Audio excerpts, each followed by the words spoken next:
Jesus. Amém. Prega bem, varão. Amém. Glória a Deus. Bom dia, povo de Deus. Deus é bom? Sim ou não?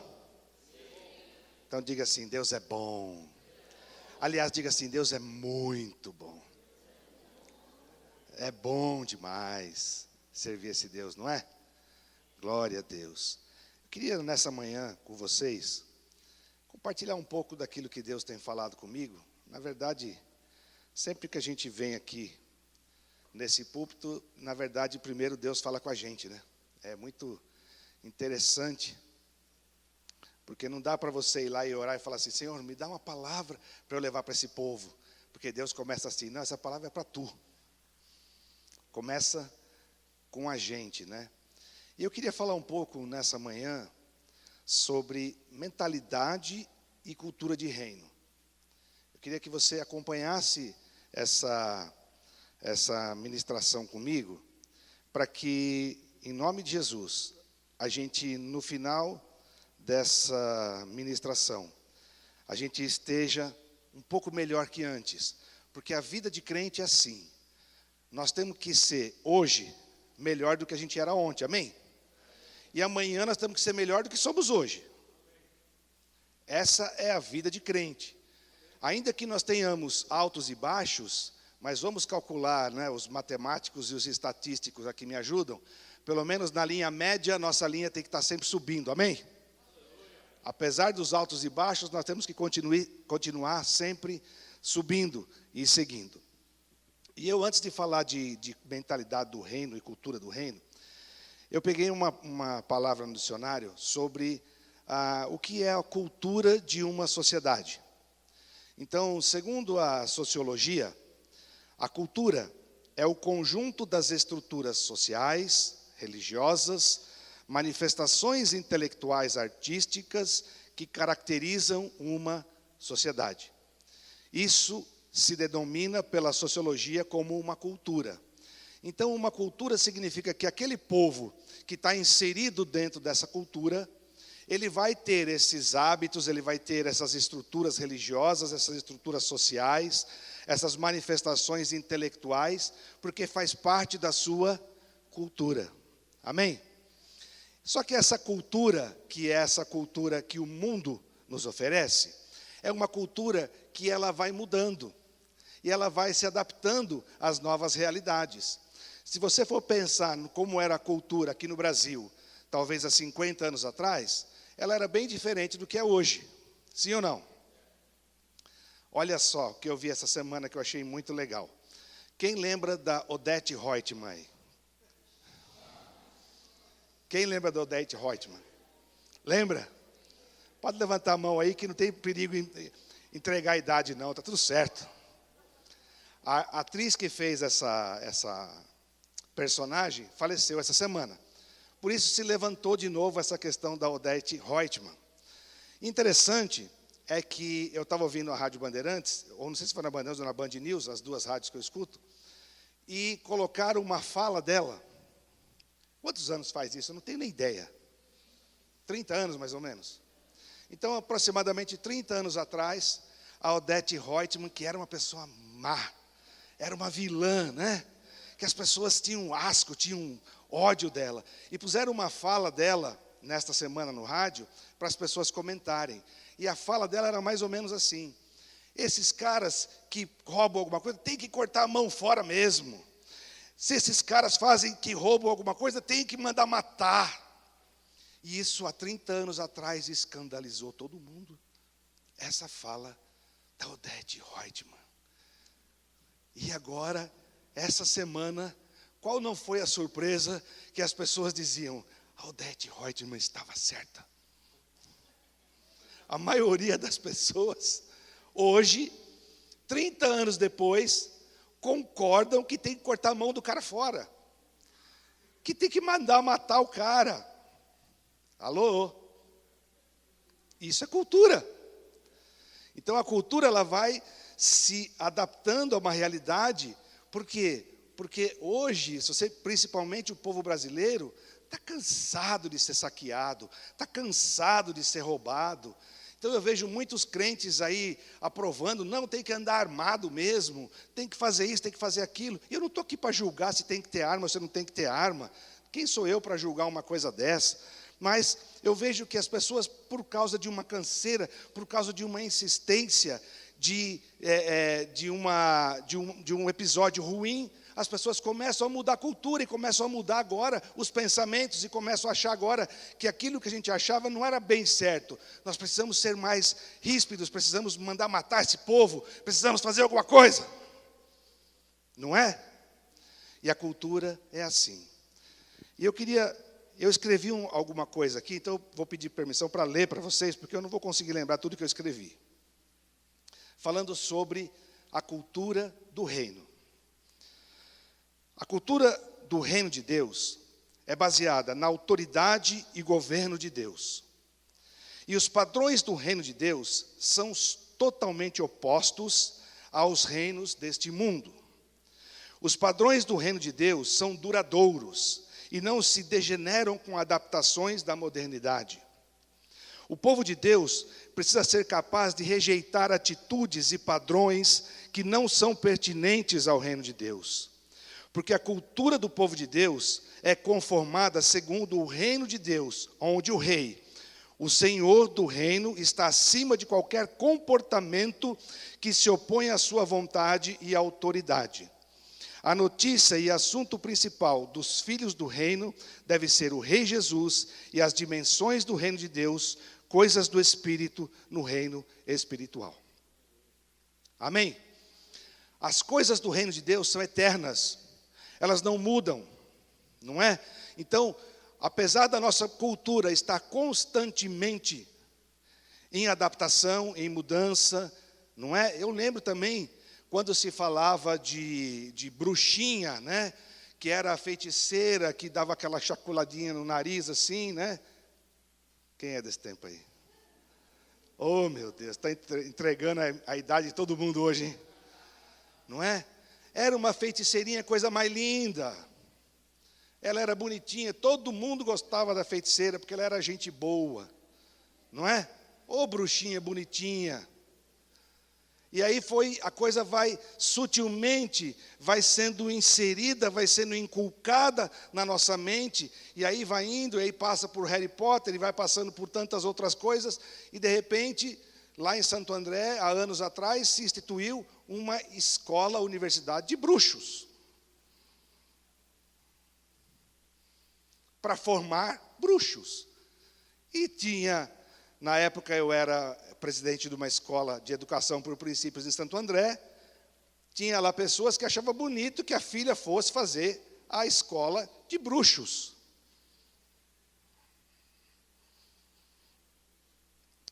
Só para uma parte aqui, nós fizemos uma conferência com o Paulo de Tarso. Você lembra, Roquiano, foi isso? Também não sou capaz de lembrar. Mas há muitos anos atrás, nós fizemos uma conferência e a nossa igreja ficava dentro da escola. E a escola era 2 quarteirões da Universidade de Bruxa. E nós fizemos uma conferência e o Paulo de Tarso esteve lá com a gente, levou algumas pessoas para ministrarem. Sabe o que aconteceu? Fechou a Universidade das Bruxas. Naquele dia, tem um bairro em Santo André, não sei quantos sabem disso, que chama Paranapiacaba. Alguém já ouviu falar em Paranapiacaba? Paranapiacaba, ela é conhecida como a Londres de Santo André. Ela fica no topo da serra, e ali era a última estação do trem que descia para Santos. Então, ela é meio londrina, hoje está um bagaço lá, né? Mas ela era assim. E eu não sei por que os bruxos escolheram aquele lugar para se reunir. Então, uma vez por ano, tinha essa reunião de bruxos em Paranapiacaba. E a gente, sem saber, eu e o Paulo fomos responsáveis por marcar a data dessa conferência. Nós fizemos essa conferência exatamente no dia em que ia ser essa conferência dos bruxos, apóstolo. E eu nem fiquei sabendo disso. Passaram-se uma semana, uma pessoa veio e me trouxe um recorte de jornal, dizendo que veio, eu não vou me lembrar o nome agora, mas o bruxo mais top de São Paulo, do Brasil, veio a São Paulo para participar daquela reunião de bruxos em Santo André. E nós estávamos em meio a uma conferência profética em Santo André. Esse bruxo chegou até o último degrau do ônibus e disse: eu não posso pisar nessa terra. Cancelou tudo o que ele tinha que fazer e foi embora. E não pôs o pé na cidade de Santo André, que nós estávamos orando e declarando que Santo André era do Senhor Jesus. Tremendo isso, né? Deus é poderoso. Isso, então, voltando a falar da cultura do reino, da cultura daquilo que é contra a cultura, essa cultura que eu vou chamar de secular, sei lá como é que eu posso chamar. A cultura do reino é contrária a isso. A cultura do reino, ela é baseada nos princípios do reino. E eu queria que a gente começasse a pensar assim. Nós somos feitos à imagem e semelhança de Deus, amém? Essa é a nossa forma espiritual. Deus nos fez à imagem e semelhança de Deus. E Deus é Espírito. Então, se Deus é Espírito e nós somos feitos à imagem e semelhança de Deus, significa que nós somos Espírito. Significa que nós somos seres espirituais. Mas Deus também nos fez, lá em Gênesis capítulo 2, diz que nós somos feitos do pó da terra. Então, nós somos feitos da matéria-prima adâmica. Então, há em nós duas naturezas, a natureza espiritual e a natureza terrena, e a natureza a qual nós somos feitos. E Paulo já muitas vezes disse isso, que havia uma luta interna da carne contra o espírito.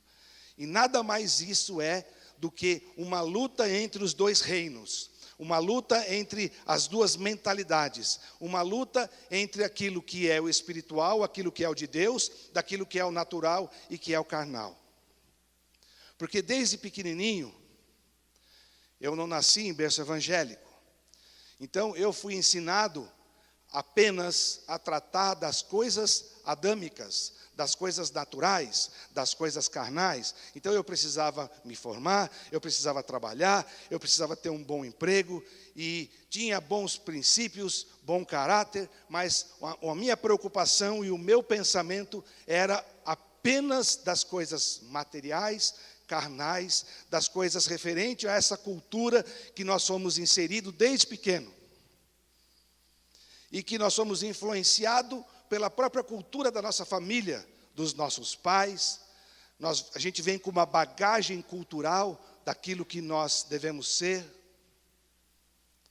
E coisas como, você tem que ser bonzinho, porque o bonzinho vai para o céu, e o ruinzinho vai para o inferno.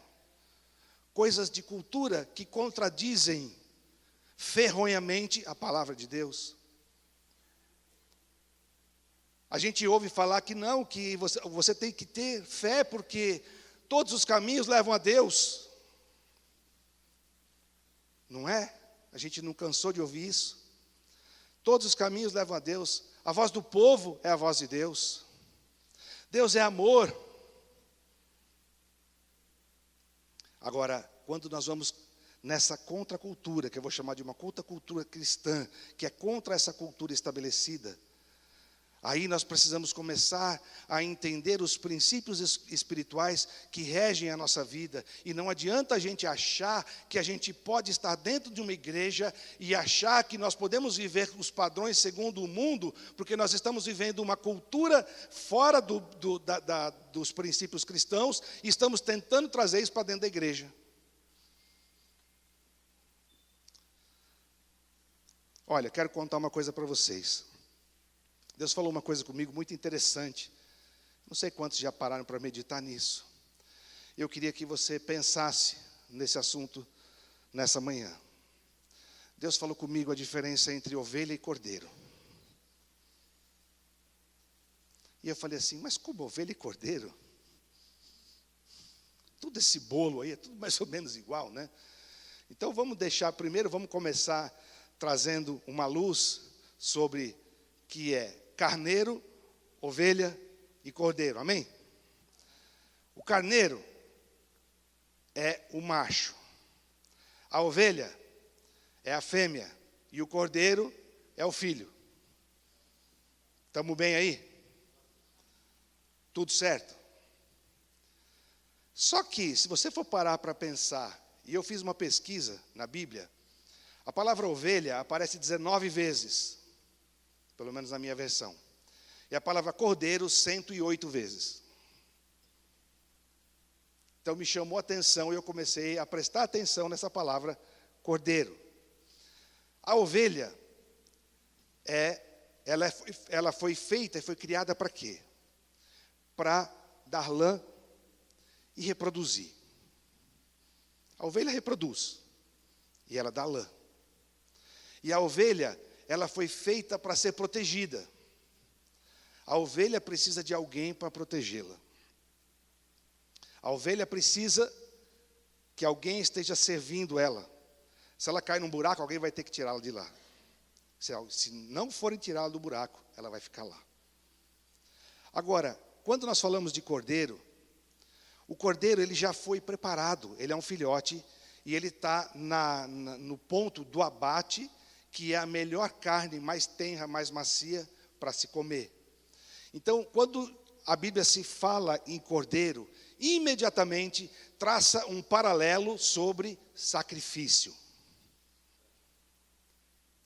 Então, o cordeiro ele está preparado para o sacrifício e a ovelha não está preparada para o sacrifício. Mas olha que interessante, lá em Lucas 10, quando Jesus diz assim: eis que agora eu vos envio como cordeiro no meio dos lobos. Deus não envia ovelhas, Deus envia cordeiro. Por quê? Porque o cordeiro ele está preparado e sabe pela cultura do reino que precisa haver sacrifício. Então, na nossa cultura, nós não podemos estabelecer a cultura do mundo para dentro da igreja, onde a cultura do mundo traz para nós que nós precisamos ter moleza. É ou não é? A cultura do reino traz para nós, cara, a gente não quer nem levantar do sofá para mudar a TV de canal. Não é? A gente não quer mais fazer esse movimento no carro para subir e descer vidro, porque que é isso? Ninguém merece ficar manivelando vidro de carro. Né? A gente quer as facilidades. Eu não estou querendo dizer que isso está errado. O que eu estou querendo é traçar um paralelo para a gente entender aonde por vezes nós estamos sendo enganados, aonde por vezes nós estamos sendo levados e achando que a gente pode viver uma vida espiritual no reino de Deus com os mesmos parâmetros mentais que a cultura do mundo nos ensina. Mas isso é impossível. Isso é impossível. É impossível você querer servir a Jesus sem que você se sacrifique o mínimo que seja. Algum sacrifício da sua parte vai ter que ter. Quando alguém liga para você de noite com um problema, o que você faz? Dá o telefone do pastor para ele? Não é mais fácil? Olha que comodidade. Cara, liga lá para o apóstolo Arles, que ele vai resolver o teu problema. Pastora Lilian, ele vai resolver o teu problema. Por quê? Porque se você se envolver, vai exigir da sua parte um sacrifício, vai exigir que você abra mão de alguma coisa pessoal sua, para que você possa servir ao reino de Deus. É impossível a gente servir ao Senhor como ovelhas, querendo só receber, só engordar do bom e do melhor. Repito, não que a gente não tenha direito a ter as coisas do bom e do melhor. Eu estou falando aqui sobre conceitos. Amém? E eu comecei a ver em Gálatas 5. Aí, Vlad, você me ajuda aí? Gálatas 5, a partir do 16. Gálatas 5, a partir do versículo de número 16. Digo, porém, Andai no Espírito e jamais satisfareis a concupiscência da carne, o desejo da carne. Porque a carne milita contra o Espírito e o Espírito contra a carne, porque são opostos entre si, para que não façais o que porventura seja do vosso querer. Mas, se sois guiados pelo Espírito, não estáis sob a lei. Ora, as obras da carne são conhecidas e são prostituição, impureza, lascívia, idolatria, feitiçarias, inimizades, porfias, ciúmes, iras, discórdias, dissensões e facções, invejas, bebedices, glutonarias e coisas semelhantes a estas, a respeito das quais eu vos declaro, como já outrora vos preveni, que não herdarão o reino de Deus os que tais coisas praticam. Mas o fruto do Espírito é amor, alegria, paz, longanimidade, benignidade, bondade, fidelidade, mansidão, domínio próprio. Contra essas coisas não há lei. E os que são de Cristo Jesus crucificam a carne com as suas paixões e concupiscências. Se vivemos no Espírito, andemos também no Espírito. Amém? Então, quando Jesus nos propõe, que nos envia como cordeiros no meio de lobos, Ele está propondo que a gente vai ser sacrificado. Ele já está sabendo que de alguma forma vai ter sacrifício da nossa parte. Mas que tipo de sacrifício vocês acham que Jesus nos propõe hoje? Será que nós precisamos ser crucificados? Será que nós precisamos ser chibatados? Será que nós precisamos colocar uma coroa de espinho na nossa cabeça? Aí tem a ver com o entendimento do que é graça. Nós precisamos entender o que é graça para a gente entender o reino, entender as coisas espirituais, porque a graça não tem a ver com aquilo que a gente faz, tem a ver com aquilo que Jesus fez. Amém? Então a graça, Jesus, as últimas palavras de Jesus na cruz, Ele disse: está consumado, está feito, o que tinha que ter feito, já foi, Ele consumou todas as coisas. Então, que tipo de sacrifício será que Jesus agora propõe para nós? Senão um sacrifício de adoração, senão um sacrifício de voltarmos e abandonarmos as coisas, os pecados, o sacrifício da gente abrir mão da nossa justiça própria, abrir mão do nosso direito de justiça. Jesus, quando Ele começou o ministério dele, logo em seguida, Ele juntou o pessoal lá em Mateus do capítulo 5, no sermão o conhecido Sermão do Monte, né? E Ele precisou falar assim: eu preciso ensinar para esse povo o que é reino. Como é que eles vão conseguir seguir e anunciar as boas novas se eles não entendem o que é reino? Então, lá em Mateus, no capítulo 5, começa a trazer algumas coisas que chocam a gente, chocam a nossa cultura, chocam a nossa maneira de pensar, começa a trazer coisas esquisitas, né? A gente é ensinado que não pode chorar, porque chorar é sinal de fraqueza. Aí Jesus começa a dizer: bem-aventurado aqueles que choram, porque serão consolados. Como assim? Homem que homem não chora. Então as coisas do reino começam a conflitar com aquilo que você... E você começa a ficar perdido naquilo. Posso confessar uma coisa para vocês? Quando eu me converti, no começo da minha conversão, eu achei que era impossível eu ter fé. Porque era impossível eu cumprir os requisitos que a lei me propunha. E eu tinha uma imagem daquele Deus, sentado num alto e sublime trono, com um chicote que, se eu não cumprisse a lei, eu ia tomar chibatada. Estou falando para vocês exatamente como eu me sentia. E sem fé é impossível agradar a Deus. Então, como que eu posso agradar a Deus? Ele fica exigindo fé, mas eu nunca vou ter nunca vou conseguir atingir esse nível que parece inatingível que Deus propõe para nós. Não sei quantos de vocês já pensaram isso, mas eu já pensei isso. Parece que é inatingível, até que você começa a conhecer a graça de Jesus. E aí o apóstolo Arte sempre fala uma coisa que isso testifica muito no meu coração, que a lei é feita para criança. Porque quando você ainda não entende a graça, você está debaixo da lei. E aí você é obrigado a escovar dente, você é obrigado a lavar o pé, obrigado a tomar banho. Ô, coisa chata tomar banho. Não é? Estou falando das crianças, meu irmão. Vigia aí, irmão.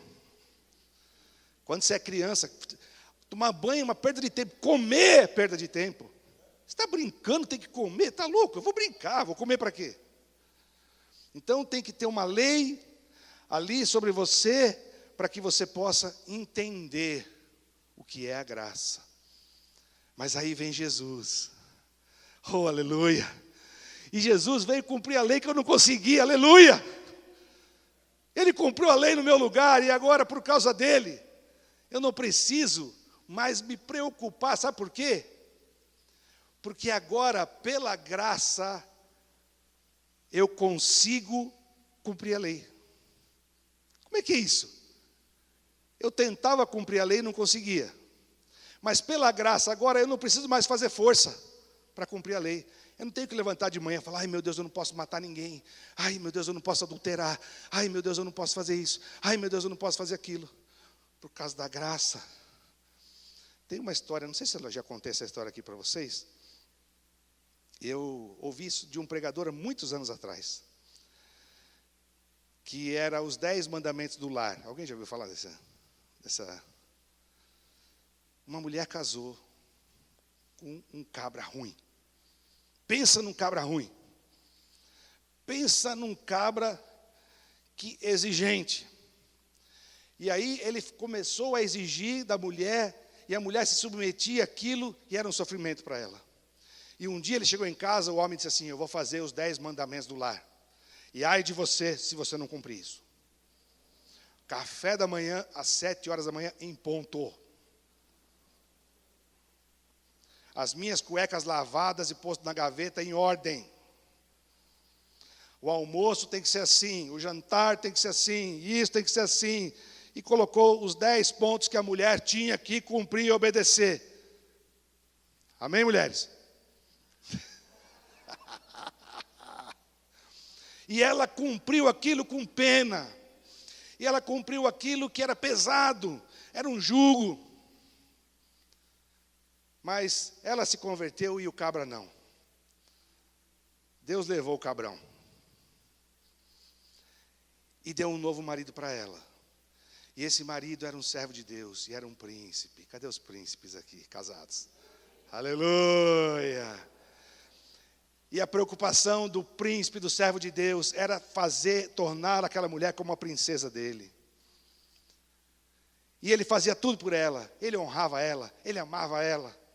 Não deixava que sobrasse nada para ela, qualquer coisa que viesse em direção dela, ele entrava na frente dela. Tem um membro da minha igreja de Santo André, muitos anos atrás. Ele tem um escritório de contabilidade. Entraram 3 ladrões na casa dele, trancaram ele na despensa, e a mulher surtou, teve uma crise, e começou a gritar, e queria estapear os ladrões.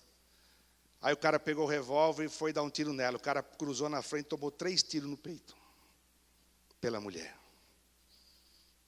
O cara está vivo até hoje.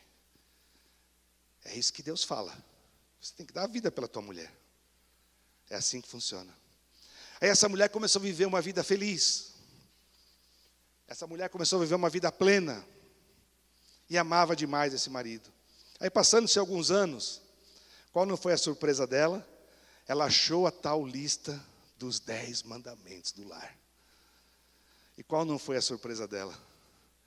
Que ela não fazia só os 10, ela fazia aqueles 10 e muito mais para ele, por causa do amor que ela recebia daquele marido.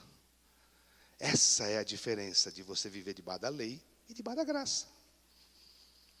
Você faz e os mandamentos não são pesados. Os mandamentos são suaves. Amém? Então, quando Deus te manda como um cordeiro, significa que a gente tem que estar preparado para algum tipo de sacrifício, irmãos. Não dá. Você tem que sair da comodidade da tua casa. Tem que fazer alguma coisa que requer sacrifício. Sabe aquela sair de manhã, um sábado de manhã, ter que fazer alguma coisa, sair de casa? Hoje eu vi uma mensagem muito engraçada no Facebook, ontem. Estava escrito assim: adivinha quem está cheio de gás? E embaixo estava assim, o botijão, porque eu estou com só o pó. Quem está cheio de gás é o botijão. Mas o crente não pode estar só o pó. Tem que estar cheio de gás, que nem botijão. Amém ou não? Tem que estar preparado para o sacrifício, tem que estar preparado para fazer alguma coisa, gente. O que vai ter lá na tua lápide quando você morrer? Na tua sepultura? Ah, ele veio e morreu. Não fez nenhuma diferença. Não marcou a vida de nenhuma pessoa. Isso não é reino. Ou então você faz, como tem aquela piadinha, né? Que o cara colocou o nome do filho dele Máximo, né? Que quando o filho dele morresse, na lápide estava escrito assim: ele era o máximo.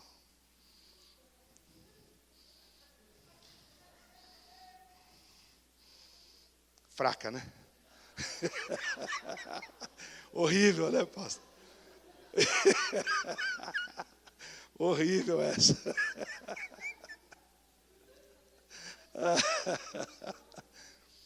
Mas é sério, gente, a gente tem que fazer diferença nesse lugar. Tem que fazer diferença, mas para isso, a gente precisa se mover. A gente precisa entender a cultura. E eu fiz aqui algumas coisas. Já pulei tudo aqui, está tudo, sei lá. Mas vamos lá onde eu... Algumas coisas que eu queria colocar para a gente entender. O reino de Deus e o reino físico. Então, coloquei aqui, ver versus crer. O que a palavra diz? Bem-aventurado aquele que crê sem ver. Mas como a gente vive, eu preciso ver para crer. Se você precisa ver para crer, você não vai ver nunca e não vai crer nunca. Quantos estão me entendendo? Então, se você não romper essa barreira e entender e se mover com uma mentalidade do reino, você nunca vai conseguir crer sem ver. Que essa é a maior dádiva que a gente tem, que é poder crer sem ver. Eu já falei isso uma vez aqui. Em Hebreus 11, no verso 1, fala que a fé é a certeza e a convicção.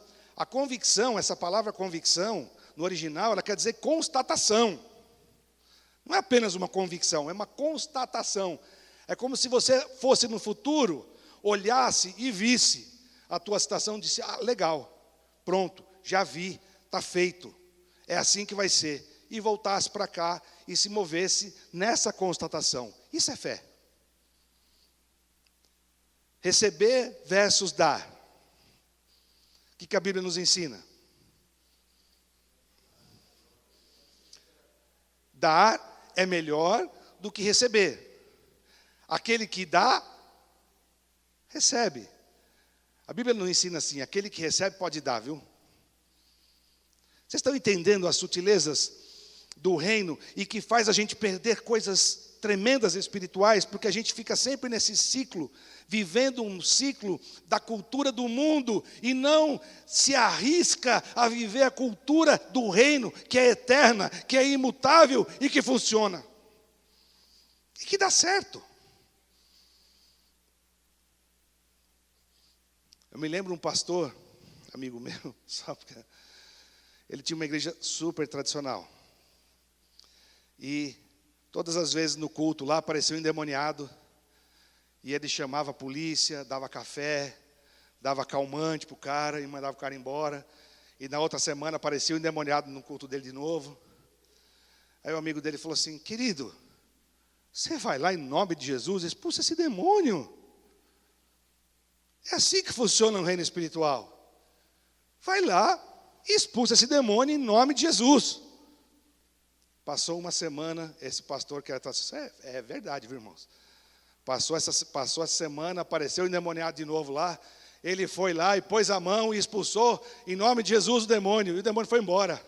Ele voltou e disse assim: não é que funciona? Não é que funciona? Gente, é claro que funciona. Porque esse é o reino que funciona. O outro é que não funciona. Amém? É essa forma que funciona. Ansiedade e certeza. Não é? A gente parece que tem que passar por um período de ansiedade para ter certeza de alguma coisa. Sendo que a ansiedade é o oposto da certeza. A ansiedade é a incerteza. Então nós não precisamos passar por uma ansiedade, sofrer por algo que a gente já sabe que vai dar certo. Tribulação e descanso. A gente vai ter que aprender a descansar no meio da tribulação.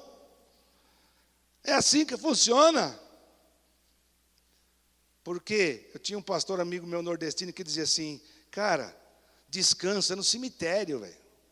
Porque você morrer, você deita lá, você vai descansar. Aqui, as coisas são obtidas por esforço. As coisas são obtidas por sacrifício. As coisas têm que ser obtidas.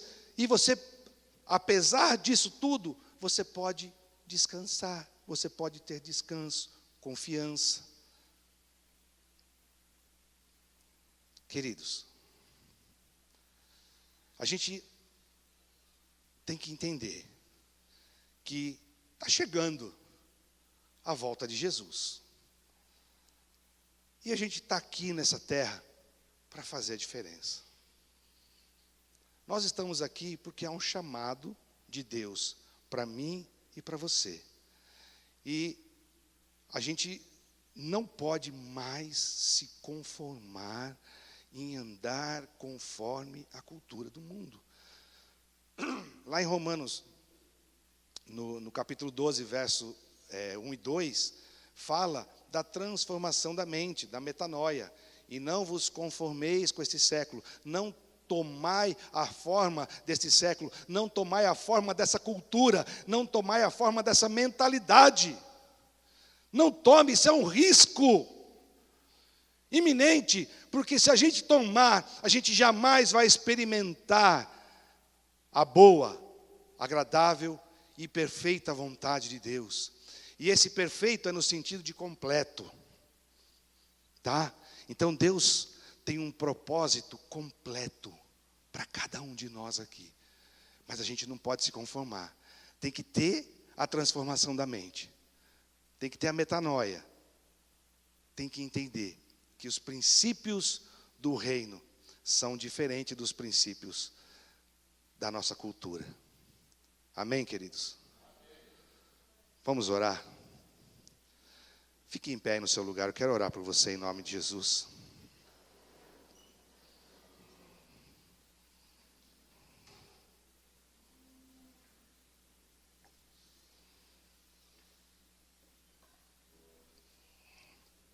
Feche seus olhos aí. Senhor Deus, em nome de Jesus. Em primeiro lugar, reconhecemos que não somos nada sem Ti, Senhor. Em primeiro lugar, Senhor, nós reconhecemos que o Senhor é tudo e que não somos nada. Mas nós queremos, Senhor, em nome de Jesus, que essa palavra, nesta manhã, a começar da minha vida, venha produzir frutos em cada um de nós, Senhor. Frutos de mudança, fruto de metanoia, frutos de entendimento, frutos de que realmente nós estamos aqui, Senhor, não apenas para povoar o céu. O Senhor não olhou para nós e o Teu Espírito nos tocou e nos moveu para crermos em Ti, para que a gente tenha vida eterna. O Senhor tem um propósito maior para nós aqui, que a gente seja lapidado, edificado enquanto aqui nessa terra, para que a gente possa cumprir o propósito, aprender a sublimidade de amar-vos uns aos outros, a sublimidade de através de sacrifício se mover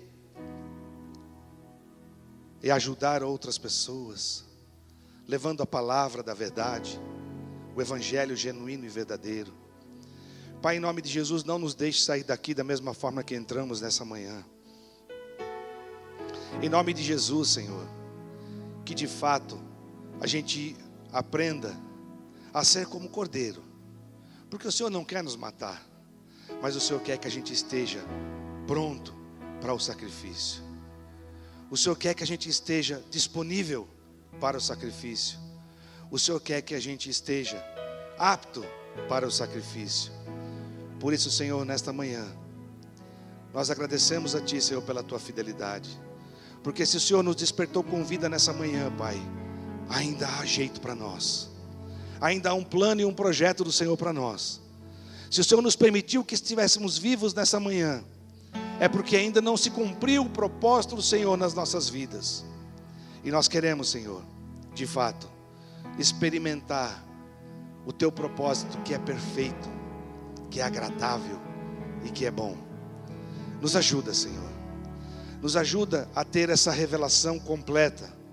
Nos ajuda, Senhor, a ter esse entendimento completo, para que a gente possa, sim, de coração grato, ajudarmos uns aos outros. Fazemos parte de uma grande família, de uma igreja, onde de fato nós nos preocupamos uns com os outros. Por isso, Senhor, em nome de Jesus, abençoa a cada um de nós, a cada lar, a cada família, para que a gente possa sair daqui com esse entendimento e essa revelação daquilo que o Senhor é, da Tua graça que nos alcançou. E por causa disso, Senhor, nós não podemos nos calar, nós não podemos ficar parados, mas nós queremos sim, Senhor, produzir frutos dignos de arrependimento, produzir frutos, Senhor, para que o Teu nome seja exaltado e glorificado. Nós Te agradecemos nessa manhã, no nome santo e precioso de Jesus. Amém. Glória a Deus. Aleluia.